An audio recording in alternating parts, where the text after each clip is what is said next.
बहुत समय पहले की बात है। किसी गांव में एक वैद्य रहा करते थे। वह एक बहुत ही प्रसिद्ध और विद्वान वैद्य थे। उनके उपचार ऐसे थे कि एक बार में रोगी ठीक हो जाता था। उन वैद्य का एक आश्रम था जिसमें वह अपने कुछ शिष्यों के साथ रहा करते थे और उनको वैद्य की शिक्षा भी दिया करते थे। उनके पास से बहुत से शिष्य निकले जिन्होंने वैद्य में महारत हासिल की। वह एक बहुत ही नम्र और कुशल स्वभाव के वैद्य थे। हमेशा सबका उपचार प्रेम से किया करते थे, जिस वजह से सभी उनकी बहुत ही इज्जत किया करते थे। एक बार की बात है, उस नगर के एक राजा को पैर का रोग हो जाता है। धीरे धीरे राजा का रोग बढ़ता जाता है, जिससे उसकी तबीयत खराब रहने लगती है। राजा बहुत परेशान हो जाता है।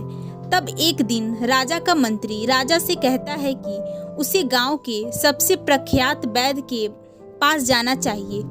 वह उसका पूरा रोग ठीक कर देंगे। यह सुन राजा अपने मंत्री के साथ वैद्य गुरु के आश्रम पहुंचता है और उन्हें अपने रोग के बारे में बताता है। वैद्य गुरु तुरंत राजा के पैर का रोग देख उसे पकड़ लेते हैं कि उसके उपचार में जड़ी बूटियां की एक दवाई देते हैं और कहते हैं कि उसे लेप बनाकर उसी पैर पर लगाएं, जिससे उसे तुरंत रोग में आराम मिल जाएगा। वैद्य से दिखाने के बाद राजा उनसे पूछते हैं कि इस दवाई की क्या कीमत हुई गुरुदेव। तब वैद्य गुरु कहते हैं कि जो आपको उचित लगे वह दे दे। यह सुन राजा अपने मंत्री से बोला, वैद्य की सोने को सिक्के दे देते हैं। उसी समय उनके आश्रम में और एक गरीब व्यक्ति अपने बेटे को लेकर उनसे उपचार करवाने आया हुआ था, लेकिन वह उपचार करवाए बिना जाने लगता है। तब यह देख वैद्य गुरु उसे रोकते हैं और कहते हैं कि आप कहाँ जा रहे हैं? अभी मैंने आपका उपचार नहीं किया है। यह सुन वह गरीब व्यक्ति कहता है कि लेकिन मेरे पास आपको देने के लिए सोने के सिक्के नहीं है, मैं यहाँ उपचार नहीं करवा पाऊंगा। यह सुन वैद्य गुरु मुस्कुराने लगते हैं और कहते हैं कि लेकिन मैंने तो आपसे कुछ मांगा ही नहीं, आप निश्चिंत होकर अपने बेटे की दवाई ले।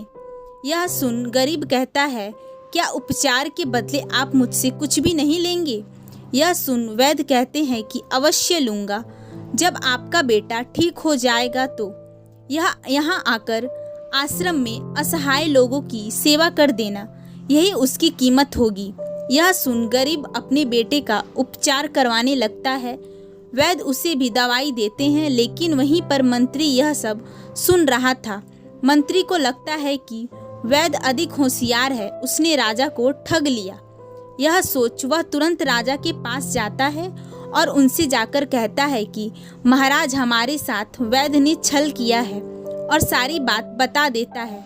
राजा मंत्री की बात सुन बिना सोचे समझे तुरंत वैद्य गुरु के पास जा उन्हें भला बुरा सुनाने लगता है और कहता है कि मैं तो यहाँ आपके गुणों और अच्छे स्वभाव की प्रशंसा सुनकर आया था, लेकिन आप तो कुछ और ही निकले। मुझे राजा जान मुझसे अधिक पैसे ठग लिए और यहाँ दूसरी तरफ गरीब की मुफ्त सेवा कर सबकी तारीफें बटोर रहे हैं। अब समझ आया, आपकी इसी होशियारी से तो आपने सब किया है। यह सब सुन वैद्य गुरु के शिष्य राजा के बातों पर भड़क जाते हैं कि वह कैसे पूरा सत्य जाने बिना इस तरह उन्हें अपमानित कर सकते हैं।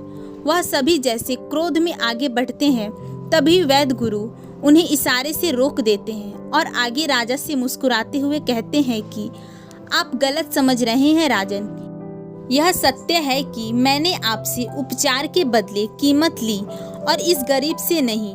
तो इसके पीछे एक कारण है। राजा पूछता है कि कैसा कारण? तब गुरु कहते हैं कि मेरा यह आश्रम वर्षों से केवल 2 चीज से चल रहा है, पहला धन, दूसरा सेवा।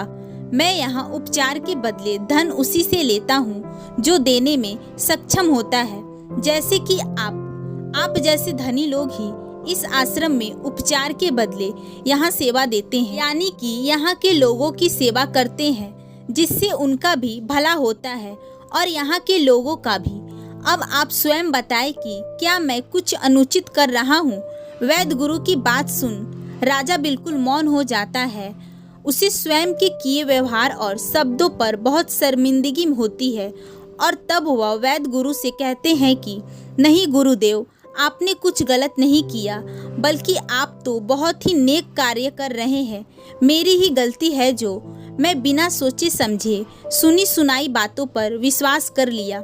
मुझे स्वयं यह सोचना चाहिए था कि आप वर्षों से यह आश्रम और वैद्य का कार्य कर रहे हैं। आपने युवा अवस्था से लेकर अभिवृद्ध होने तक मुझसे ही भूल हुई। कृपया मुझे मेरे व्यवहार और शब्द के लिए क्षमा करें। और इतना कह राजा लौट जाता है। वह गरीब भी यह सब सुन बहुत प्रसन्न होता है और कहता है कि मैं अवश्य यहाँ अपनी सेवा दूंगा, और वह भी चल जाता है। अतः इस कहानी से हमें यही सीख मिलती है कि हमें भी अपने जीवन में इसी प्रकार की सोच रखनी चाहिए, सबका भला सोचना चाहिए, साथ ही बिना किसी की पूरी बात जाने, उसके पीछे का कारण जाने, किसी के निर्णय पर प्रतिक्रिया नहीं देनी चाहिए। किसी के निर्णय पर कुछ कहने से पहले उसकी पूरी बात का सही अर्थ समझ लेना चाहिए। ऐसा करने से हमारे जीवन में सदैव शांति बनी रहती है।